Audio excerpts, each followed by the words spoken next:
خواتین و حضرات، دوسرا مسئلہ یہ ہے کہ جب بھی توہین رسالت کی کوئی بات ہوتی ہے، توہین مذہب کی بات ہوتی ہے، تو سوسائٹی کا ایک پورا طبقہ، ایک پوری کلاس جو ہے وہ خم ٹھونک کر سامنے آ جاتی اور مختلف اشکالات، مختلف آبجیکشن پیش کر کے ڈاؤٹ اور مس انڈرسٹینڈنگ پیدا کرنے کی کوشش کرتی ہے۔ ایسے ہی ایک خاتون ہے ماریہ خان، جو انگلش میں لیکچر ریکارڈ کرتی ہیں، تو وہ بھی پیس اور پیس کی بات کرتی چلی جاتی ہیں، قرآن اور حدیث کی باتیں کرتی ہیں، اخلاق اور امن کی باتیں کرتی ہیں، لیکن ایک پرسپیکٹو اس کا بیان کرتی ہیں، دوسرے پرسپیکٹو کی طرف جاتی نہیں ہے۔ خواتین و حضرات، قرآن و حدیث کا مفہوم صحیح طور پر سمجھیں تو دونوں پرسپیکٹو آپ کو نظر۔ محترمہ کی لاجک کے تحت ہم ایک عام سی بات کرتے ہیں کہ اگر کسی آدمی کے والد کو کوئی گالیاں دے رہا ہے، ابیوزز کر رہا ہے کنٹینیوسلی، تو اسے کیا کرنا چاہیے؟ ان کا لاجک یہ ہے کہ ٹالرنس کرنی چاہیے، اوائڈنس کرنی چاہیے، اور یا آرگو کرنے چاہیے، ان سے دلائل دینے چاہیے۔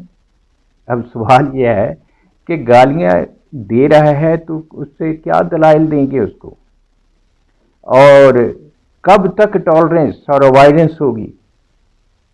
خواتین و حضرات، یہ والد صاحب کی بات ہے، لیکن مقام مصطفیٰ اور ناموس مصطفیٰ تو بہت بلند تر ہے، بلکہ ہمارا ایمان ہی مکمل نہیں ہوتا جب تک کہ نبی پاک علیہ الصلوۃ والسلام سے پورے رشتوں سے بڑھ کر محبت نہ کی جائے۔ قرآن مجید کے حوالے سے آپ جانتے ہیں کہ اس میں محکمات بھی ہیں، متشابہات بھی ہیں، کچھ کلیئر کٹ اصول اور احکام موجود ہیں، اور کہاں کچھ میں ہمیں ایکسٹریکٹ کرنا پڑتا ہے، اخذ کرنا پڑتا ہے۔ اس میں سبسٹینسو لا بھی ہیں اور پروسیجرل لاز بھی ہیں، اور قرآن مجید میں یہ سزاؤں کا ذکر موجود ہے۔ اب ہم صرف ایک آیت کا یہاں آیت کوٹ کرتے ہیں۔ رب کائنات نے فرمایا، ان الذین یؤذون اللہ ورسولہ لعنہم اللہ فی الدنیا والآخرہ وأعد لہم عذابا مہینا۔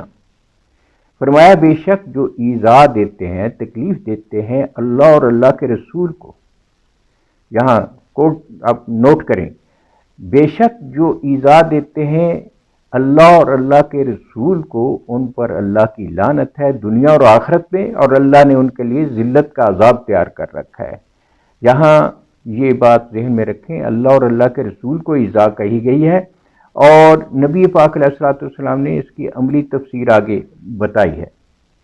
اس میں کعب بن اشرف یہودی ہے، وہ نبی پاک علیہ السلام کی اہانت کرتا تھا، توہین امیز اشعار کہتا تھا، اور مختلف حرکتیں ایسی کرتا تھا جس سے توہین کا پہلو نکلتا تھا، تو نبی پاک علیہ السلام نے اس کے قتل کا حکم دیا اور فرمایا کون ہے جو کعب بن اشرف یہودی سے نپٹے، کیونکہ اس نے اللہ اور اللہ کے رسول کو ایذا دی ہے۔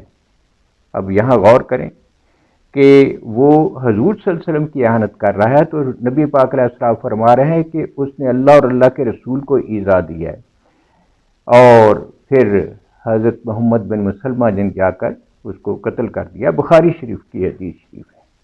دوسری حدیث بھی بخاری شریف کی ہے، ابو رافع یہودی کے حوالے سے، وہ قلعہ بند ہو کر بیٹھ گیا، اور لیکن وہ حضور صلی اللہ علیہ وسلم کی اہانت کرتا تھا۔ آپ صلی اللہ علیہ وسلم نے ایک گروپ کو بھیجا، عبداللہ بن عتیق اس کے جو لیڈر تھے، وہ اندر جا کر اس کو قتل کر آئے، واپسی پہ دیوار پھلانگتے ہوئے ان کی ٹانگ ٹوٹ گئی۔ جب نبی پاک علیہ السلام پاس آ کر بتایا کہ میں قتل کر رہا ہوں، تو آپ نے اس کو پسند فرمایا، اس بات کو خوش ہوئے اس بات پہ۔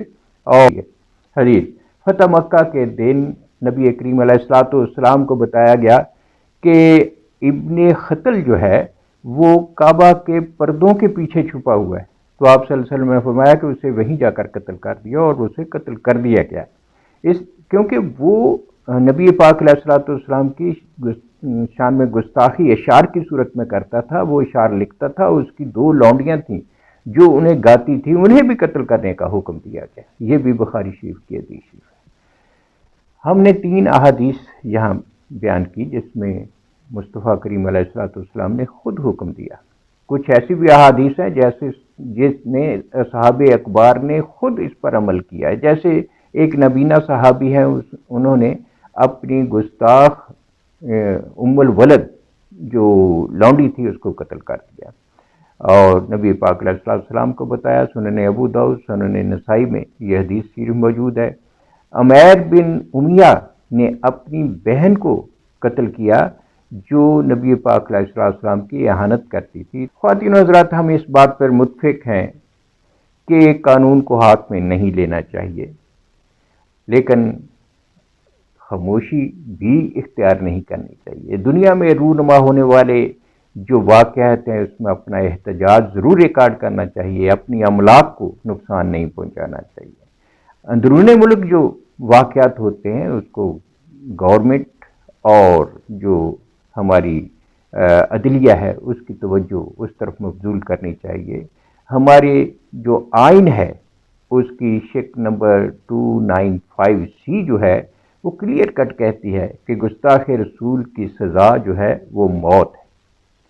لیکن افسوسناک بات یہ بھی ہے کہ آج تک جرم کرنے والے اس قانون سے بچ جاتے ہیں، بچ کر ملک سے فرار ہو جاتے ہیں۔